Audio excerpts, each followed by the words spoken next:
Kwa majina naitwa Bwana Rajab Shaban Manyinya, ni diwani wa kata ya Kivule niliye hapa hivi karibuni. Leo tumekuja hapa kwenye tukio kubwa la taasisi au kikundi kinachoitwa Uwezo Microfinance Community. Wao ni kikundi ambacho wanasaidiana kukopeshana fedha na kununua hisa.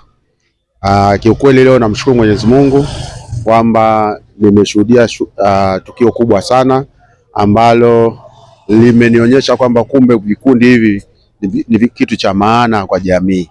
Wapo wenzetu wengi ambao wamepata vyombo vya moto kwa maana ya bodaboda, bajaji, na wengine hata wamenunuliwa nyumba kupitia Uwezo Community Microfinance Community. Sema kweli, nichukue fursa hii kuwapongeza sana Uwezo, kwanza kwa kuandaa jambo zuri, lakini kwa kuwa watu ambao makini, waaminifu, ambao wameweza kuinua maisha ya watu wangu wa Kivule.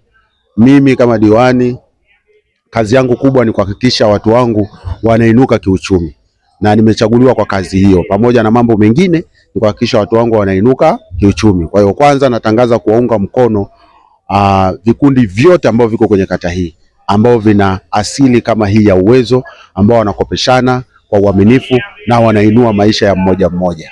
Hapa katika Uwezo nimeona mtu mmoja ambaye amenunuliwa nyumba. Hiyo ni historia, kwa maana Uwezo wameamua sasa kumkomoa mtu mmoja kutoka kwenye kupanga hadi kumiliki nyumba. Hiyo ni uchumi mkubwa kwa watu wangu wa Kivule. Lakini viko vikundi vingi, wako Uvuki, wako Shivuta na wengine wengi, na waomba waendelee kuungana na wawainue kiuchumi wananchi wangu wa Kivule. Nitumie fursa hii kuwatangazia kwamba itakapotokea ile mikopo ya 10%, nitakumbuka sana vikundi vya namna hii, kwa sababu hawa ndio ambao wanaenda moja kwa moja kuleta impact au madhara chanya kwa jamii ya watu wa Kivule. Lakini leo pia wamefanya jambo kubwa.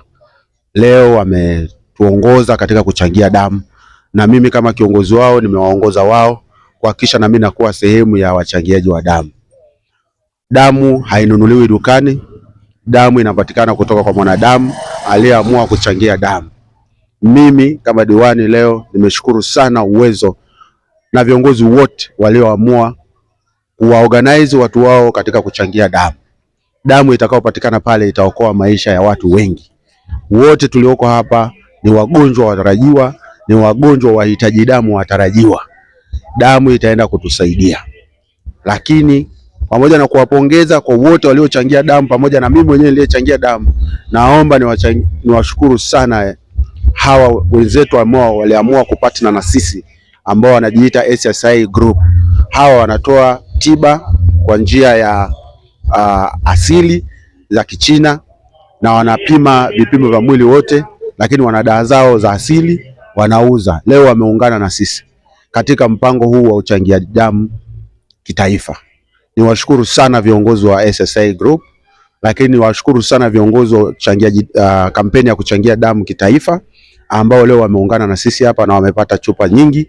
Naamini ni sadaka tulioitoa kwa ajili ya watu wetu wengine watakaopata changamoto, si katika kata ya Kivule tu, lakini Tanzania nzima.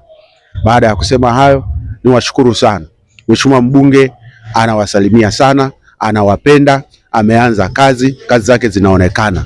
Mheshimiwa Rais anawapenda sana na ameanza kazi. Kwa kata yetu ya Kivule tumeona visima vimechimbwa, tumeona waziri wa TAMISEMI amefika hapa kuhakikisha, naibu waziri wa TAMISEMI amefika hapa kuhakikisha barabara yetu inaisha ya kutoka Msongola kuelekea Banana. Na hiyo barabara mimi mwenyewe naisimamia kuhakikisha kwamba barabara hiyo inakamilika katika kiwango kizuri cha lami, taa pamoja na mitaro. Asanteni sana.